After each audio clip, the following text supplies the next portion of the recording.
Hey guys, welcome back to my channel. In this video, I want to show you how to play Kabalevsky's Opus 39, number 20, Clown. Don't forget to subscribe if you haven't already done so, and if you like what you see, give this video a thumbs up. Also, I offer online piano lessons. If you're looking for one, there's going to be information below. So just a few words about the book. This is one of my favorite books for beginners, especially around grade 1, grade 2 level, because the pieces have such nice character. They are really enjoyable to play, but they teach so much technique and style. This piece, number 20, is particularly difficult because of the articulation and the constant bouncing of the left hand. We've got a lot of drop slurs, which you could hear in the performance, and those drop slurs all end on a staccato. So we have lots of phrasing, very light touch has to flow continuously. If you keep your hands very stiff, it's going to get very tense and uneven, especially at the semiquavers. So curved fingers with the quick semiquavers is going to give you more evenness, and thinking of those semiquavers as groups of 4s instead of 4 individual notes. So we've got an A section, then we've got a little bridge in the middle, let's call it a bridge, and then the A section comes back and finishes. The piece is in A minor, but it continuously goes between the C sharp and the C natural, so we kind of bounce back and forth from the major and minor sound, and we are in 2/4, 2 crotchets in every bar, and allegro, so fast. Now the speed obviously is the last thing you should think about. Clarity of articulation and accuracy is the first thing you want to think about, and if you manage to do that evenly all the way through the piece, then you can start working on speed. But if you start playing fast and half of the staccatos are gone and the music is uneven and you stop between the bars, then it's completely pointless to work on it. So let's have a look at the left hand first, because it's easier. We've got this constant kind of ostenuto pattern, A, E, E, E. So we're going to keep our hands in this position, the E, A, E, for the first 8 bars. You can use 5-1-5-1 or you can use 3-1-5-1. I've been using 3-1-5-1 because I've got bigger hands, but if you have smaller hands, the 5-1 bouncing might be easier. So what we want to do here, the rhythm is 1 and 2 and 1 and 2 and. It's all quavers, 8th notes. And we always start on the A and then E, E, E, A, E, E, E. Now these staccatos have to be kind of finger staccatos, so kind of flicking the keys gently. It's not strong, and it's like a bouncing, like a ping pong going back and forth. So I have a very, very soft wrist, no tension anywhere, and I'm letting my hand, the forearm, also move with the distance because it's quite far away. It's an octave between the 2 notes. So once again.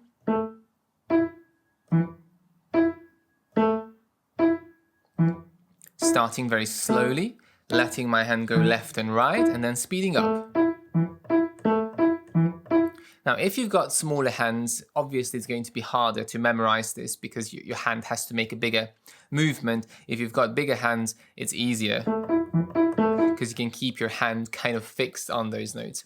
So that's the first 7 bars or 8 bars, and then we move on to the F position, so F, C, F. And the exact same thing happens again for 4 bars, F, C, C, C, F, C, C, C. And once we finish that section, we've got our chords. So we have an A minor chord, E, A, C, then it's with a D sharp, and they keep alternating. So the rhythm is 1 and 2 and 1 and 2 and 1 and 2 and 1 and 2 and. Now we've got on the first chord a tenuto mark, so it's going to be held strong, 1 and 2, and the second, the D sharp chord, has a staccato, tenuto, staccato, accent, accent, and here is an E7 chord, D, F sharp, B, and E.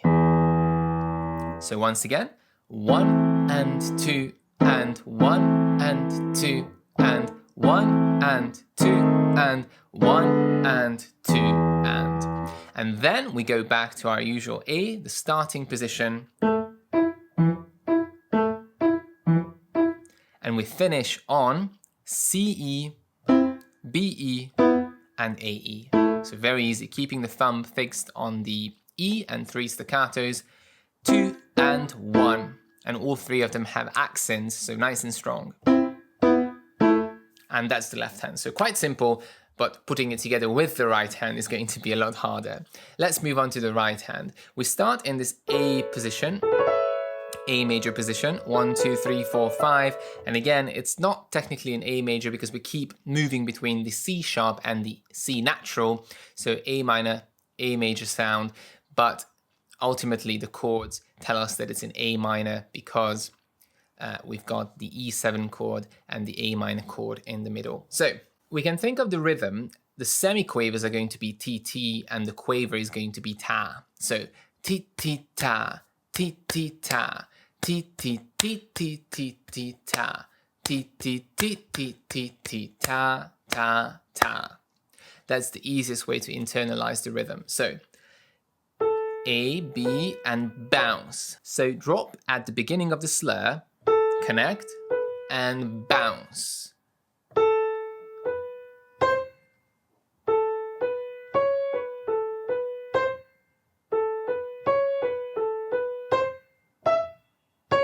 And accent on that C sharp. So I'm going to do it now in time, but I wanted to really show how these slurs work, which all end on a staccato. So Ti-ti-ta, ti-ti-ta, ti-ti-ti-ti-ti-ta.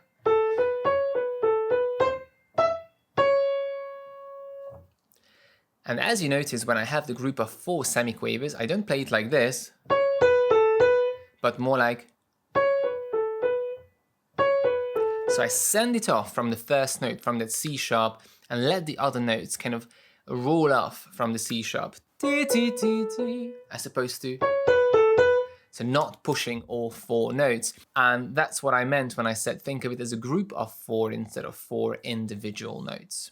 So let's go on to the second phrase, which starts in bar 4, 5 on the E, G natural, C sharp, G sharp, A.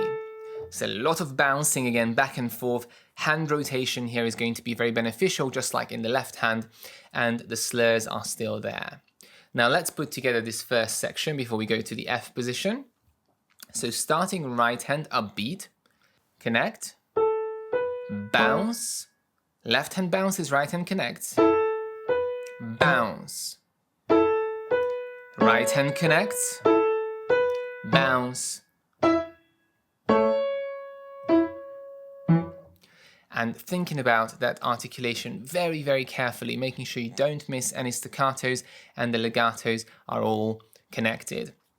What can happen in the left hand is that you get lazy and you start playing it like this.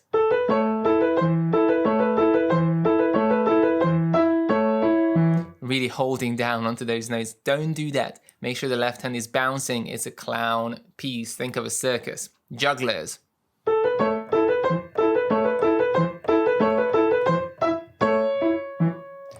And then, when we go to the F position, right hand starts 4 on the C.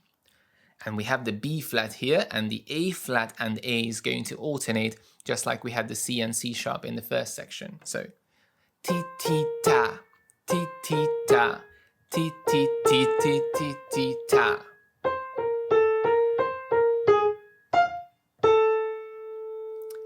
And now let's put this together as well. So F position, F, C, C.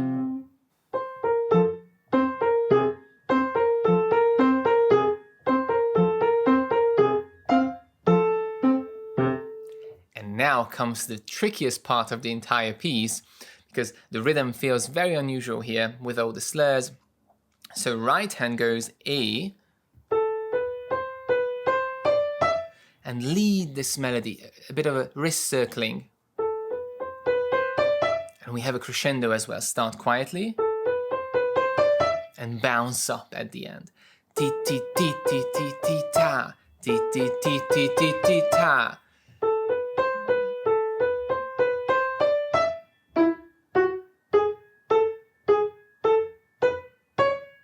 And there we go, back into the C sharp. So hands together.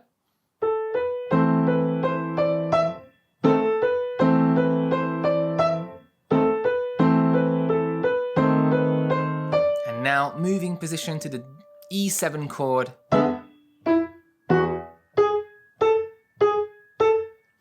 And back to the C sharp.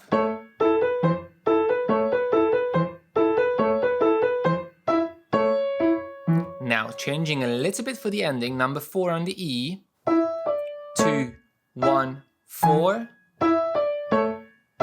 G, and now just the right hand, 1, and now together, E, G, then B, E, D, G sharp, and A major. There we go.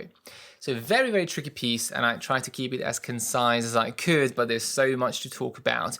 When you mastered the articulation, the rhythms, and the notes, start adding in dynamics. The first section is loud, and when we move on to the F position, we go quiet. And then we have the big crescendo, and finishing nice and loud.